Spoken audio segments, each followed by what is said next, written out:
अस्सलाम वालेकुम हुमायूं बाबा साहब, बहुत बहुत शुक्रिया आपके वक्त के लिए। सबसे पहले तो बुशरा बीबी को जहर दिए जाने के मामले से शुरू कर लेते हैं। ज़ाती मॉलेज की मुलाकात हो गई और इन अफवाहों की तरदीद भी हो गई, कोई ऐसा मामला था। तो क्या पाकिस्तान तहरीक इंसाफ की तरफ से ये कॉन्ट्रोवर्सी माइलेज लेने के लिए क्रिएट की गई थी? बिस्मिल्लाहिर्रहमानिर्रहीम, इय्याका नअबुदु व इय्याका नस्तईन। देखिए जी, ऐसी कोई बात नहीं है कि माइलेज लेने के लिए की गई है। जिन लोगों ने उनको इन्फॉर्मेशन दी थी, इस तरह होता है कि जब एक आदमी, अब मैं बिल्कुल ठीक ठाक हूँ और अचानक मेरी तबीयत खराब होती है और मैं कभी एक चीज़ होती है, कभी दूसरी चीज़ होती है, और ख़ासतौर पे मैं लेट्स से जैसे उन्होंने कहा कि वो वापस आई और अचानक खाने के बाद उनकी हो गई, तो बाज़ दफ़ा इंसान के दिमाग में भी बातें होती हैं। फिर उनको शायद किसी ने कहा कि ये हुआ है, किसी ने ये डाला है वो डाला है, तो इंसान के दिल में शकूक और शवाहिद पैदा हो जाते हैं, वो अपनी जगह पे होते हैं।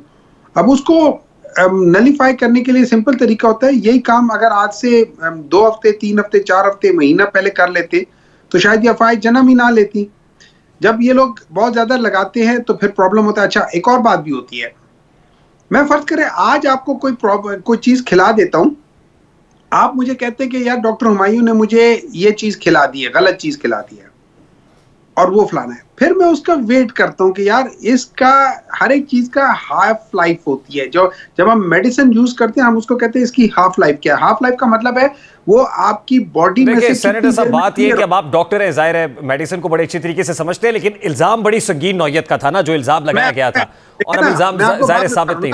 जी देखिए, मैं आपको बात बता रहा हूँ ना, मैं जब मैं आपको कोई ऐसी चीज दूंगा तो मुझे पता होगा कि इसका हाफ लाइफ क्या है, ये कितनी देर में उस सर्कुलेशन में से निकल जाएगी, इसके ट्रेसेस नहीं होंगे या जो इसके सिम्टम्स ठीक हो जाएंगे वगैरह। तो मैं उस लिहाज से उतना मैं डिले भी कर सकता हूँ। मैं आपको कुछ दे रहा हूँ, पकड़ा जा रहा हूँ या कुछ कर रहा हूँ, मैं उसको डिले कर सकता हूँ उतनी देर तक कि जितनी देर तक उसका असर आप पे, फिर जब कोई चेक करे आप अभी अपने इल्जाम के ऊपर कायम है और आप कह रहे हैं बड़ा कंट्रोल्ड किस्म की डोज, और ये बड़ी संगीन नौयत की बात है हुमायूं बाबर साहब। मेरा ख्याल इसके बाद इसके ऊपर बात नहीं करनी चाहिए। ये कंट्रोवर्सी अपनी मौत आप मर गई है सर। आप एक मिनट है ना, आपने मुझसे मेरी राय ली है तो मुझे बोल लेने दे। आप अपने अल्फाज मेरे मुंह में डालने की कोशिश ना करें, या अपना आइडिया मेरे आइडिया के साथ है, ठीक है ना? नहीं, आपकी राय नहीं सर, मैं तो आपसे खबर लेना चाह रहा हूं ना कि ये जो कंट्रोवर्सी जनरेट की गई थी, ये खबर दम तोड़ गई। मैं आपको ये बात बता रहा हूँ कि हाँ, शुक्र अल्हम्दुलिल्लाह, जो उन्होंने कहा है कि इस वक्त उनके ऊपर कोई असर, कोई सब ठीक ठाक है, कोई मसला नहीं है। मैं सिर्फ ये बताना चाह रहा हूँ कि इसका ये मतलब हरगिज नहीं हो सकता कि कुछ हुआ नहीं था या कुछ हुआ था। एज ऑफ टुडे अल्हम्दुलिल्लाह she is fine and that is the best news. हम उस लिहाज से बिल्कुल ठीक है। चलिए ठीक, अभी जो बात आप कर रहे हैं ना डॉक्टर साहब, देखिए डॉक्टर साहब, अभी जो बात आप कर रहे हैं ये अजम्पशंस पे बेस करती है ना, ये अज्यूम ही कर रहे हैं ना। एज अ मेडिकल डॉक्टर मैं आपको ये बता रहा हूँ, इसका ये मतलब हरगिज नहीं है कि कभी कुछ हुआ नहीं था, ये भी नहीं है कि कभी कुछ हुआ था। मैं ये भी नहीं कह रहा हूँ कि कभी कुछ हुआ था, मैं सिर्फ ये कह रहा हूँ कि आप उसको रूल आउट नहीं कर सके। लेकिन एज ऑफ टुडे जो एविडेंस है वो ये है कि कुछ था नहीं, तो we will stop over here, but that does not exclude things कि वो पहले कभी हुई नहीं थी। चलिए इसको ऐसे कर लेते हैं कि जो हुआ ये अजम्पशंस की बेसिस के ऊपर था, इसके लिए कोई सब्सटैंशियल एविडेंस मौजूद नहीं था। अब जरा आगे बढ़ते हैं। अब सर ये जो फोकल पर्संस वाला मामला है, पाकिस्तान तहरीक इंसाफ के फोकल पर्संस, तो ये तो तय हो गया ना करते भी कि शेर अफजल मरवत और बैरिस्टर उमैर खान नियाजी अब फोकल पर्संस की लिस्ट में नहीं है। नहीं, मेरा जो अब मुझे मालूम नहीं है, जो लास्ट मैंने देखा था वो ये था कि they are part of the focal, हुआ है उसमें एडिशंस हो गई थी, कोई सब्ट्रैक्शन नहीं हुई थी। नहीं, आज तो उमर अयूब साहब के दस्तखत के साथ एक नई लिस्ट आ गई और उसमें वाज़े तौर पर लिखा हुआ है कि ये लिस्ट पहली लिस्ट को सुपरसीड करके बनाई जा रही है। तो पहले वाली लिस्ट मनसूख कर दी गई है और अब नई फहरिस्त इशू हो गई है जिसमें शेर अफजल मरवत और उमैर खान नियाजी नहीं है। अब उसका मैं कुछ कह नहीं सकता। अगर सेक्रेटरी जनरल साहब ने ये कर दिया तो फिर सेक्रेटरी जनरल साहब का ये इख्तियार होता है, उन्होंने कर लिया। अब मैं उस पे कोई कमेंट करने के मेरे पोजीशन में नहीं हूं। यानी वो खबरें तो दुरुस्त साबित हुई ना कि शेर अफजल मरवत के हवाले से कुछ इनसिक्योर थी कोर कमेटी, तो ये खबर तो दुरुस्त है। नहीं, मैं इसको ये कभी नहीं कहूंगा कि इनसिक्योर थी कोर कमेटी या कोई चीज था, लेकिन मे बी कोई डिफरेंसेस ऑफ ओपिनियन हो, मे बी वो डिफरेंस ऑफ ओपिनियन इतना स्ट्रांग हो कि वो लोग उनको कहते हो कि यार ये नहीं होगा, फलाना होगा। चीजें हो जाती हैं, आपको पता है पॉलिटिक्स में हो जाती है। इस वक्त हम तो चलो फिर भी हमारा जो लीडर है वो तो है नहीं।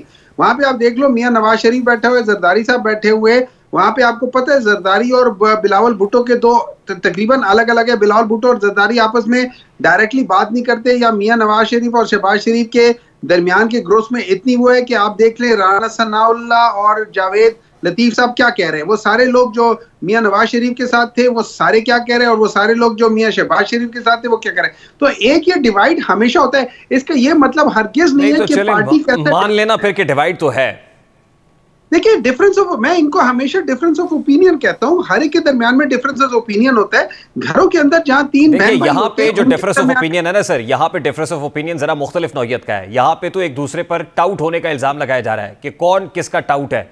शेर अफजल मरवत से मुतालिक जो कुछ कहा जा रहा है ये पब्लिक डोमेन में, अब ये वो वाली कंट्रोवर्सी नहीं है जो नवाज शरीफ या शहबाज शरीफ वाला मामला है। उधर भी यही हो रहा है, उधर भी उधर जावेद लतीफ साहब क्या कह रहे हैं, वो यही तो कह रहे हैं कि ये बाकी टाउट्स हैं। और क्या कह रहे हैं वो अल्फाज नहीं कर रहे लेकिन ये तो कह रहे हैं। तो फिर आप जस्टिफाई कर रहे हैं, फिर आप जस्टिफाई कर रहे हैं कि आपके यहाँ पे टाउट है। वो कह रहे वो कह रहे हैं कि मियां नवाज शरीफ साहब गवर्नमेंट नहीं बनाना चाहते थे, लेकिन इन लोगों ने बनवा दी, पता नहीं किन मजबूरी के तहत बना दी, पता नहीं क्यों करा दी, क्यों उनकी बात मान ली। तो बेसिकली ये तो कह रहे हैं कि ये टाउट्स है। और क्या कह रहे हैं तो आपकी सफों में भी टाउट्स है, आप ये एग्जांपल देके जस्टिफाई कर रहे हैं कि कोई बात नहीं वहां है तो हमारी सफों में भी टाउट्स मौजूद हैं, ये कह रहे हैं। एक मिनट है जो मैं आपको एक बात बता रहा हूँ, ठीक है। रही बात ये हमारे उसमें, मुझे नहीं पता कौन क्या है, मैं किसी को किसी का टाउट नहीं कहूंगा। मैं सिर्फ ये जानता हूं कि इनके दरमियान में, हमारे यहाँ पे दरमियान में डिफरेंस ऑफ ओपिनियन है। ये पहले भी था मैं आपको बता देता हूँ, पहले भी था। वहां पे एक डिफरेंस ये था कि एक सैफुल्लाह नियाजी का मतलब एक किस्म का ग्रुप था, और एक क्या नाम है, जहांगीर तरीन साहब का ग्रुप था। अब आप इनके दरमियान में, लोगों के दरमियान में बाज लोग थे जो एक ग्रुप के साथ थे, बाज लोग थे जो दूसरे ग्रुप के साथ थे। इनकी आपस में एक किस्म की वो चलती रहती थी। और ये याद रखिए, असल मसला होता है पार्टी के अंदर पोजीशंस लेने का।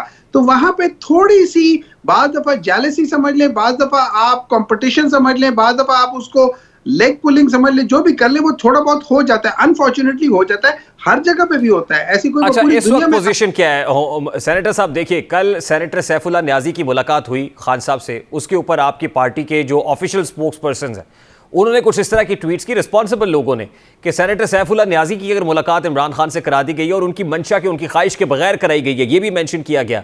और फिर ये कहा गया कि जी अगर इनको दोबारा पार्टी में लेना है तो फिर वो लोग जिन्होंने पार्टी को छोड़ा था 9 मई के बाद और प्रेस कॉन्फ्रेंसेस की थी, फिर तो आप उनको भी बुला लें। तो सैफुल्लाह न्याजी की मुलाकात के ऊपर ये लोग सीख पा क्यों रहे हैं? तो एक बात ये, अगर आप इमरान खान की बात सुन लें, इमरान खान ने साफ तौर पे कहा था कि वो लोग पार्टी में नहीं आ सकते जिन्होंने पार्टी छोड़ के कोई और पार्टी या कोई बयान दिया हो। अब मैं आपको एक बात बताता हूँ, सैफुल्लाह न्याजी ने 7 या 10 सेकंड की प्रेस कॉन्फ्रेंस की थी एक दिन। अगले दिन हम लोग, मैं और बाकी लोग जिन्होंने कोई पार्टी नहीं छोड़ी, जिन्होंने, हम लोगों ने जब एक प्रेस कॉन्फ्रेंस कर रहे थे जिसमें हम गवर्नमेंट को भी लताड़ रहे थे कि ये हम लोगों के साथ जो जो हुआ है उसमें ये चीजें हुई थी, उस वक्त सैफुल्लाह न्याजी हमारे साथ ही खड़ा था। और जहां जहां हमने पार्टी के लिए वोट के लिए किया है, सैफुल्लाह न्याजी हर उस वोटिंग में हमारे साथ ही खड़ा रहा। तो प्रैक्टिकली अगर मैं देखा जाऊं तो उस 7 सेकंड के प्रेस कॉन्फ्रेंस के अलावा Saifullah Niazi for all practical reasons was standing with the Pakistan Tehreek-e-Insaf as a political worker. So I have never seen him. हाँ, उसकी तबीयत, पहले भी वो खामोश था, पहले भी वो नहीं बोलता था, आज भी वो नहीं बोलता है, वो उसकी एक तबीयत है, ठीक है। तो उस लिहाज से नहीं कह सकते। हाँ, जिन लोगों ने ये कहा है कि वो है, एक बात याद रखें, मैं आपको तरीका बता देता हूँ। जब आपने खान साहब से मिलना होता है ना तो आपका नाम जाता है। अगर खान साहब आपसे ना मिलना चाहे, इमरान खान कहते मैंने इससे नहीं मिलना, आपको अंदर जाने की इजाजत नहीं मिलती।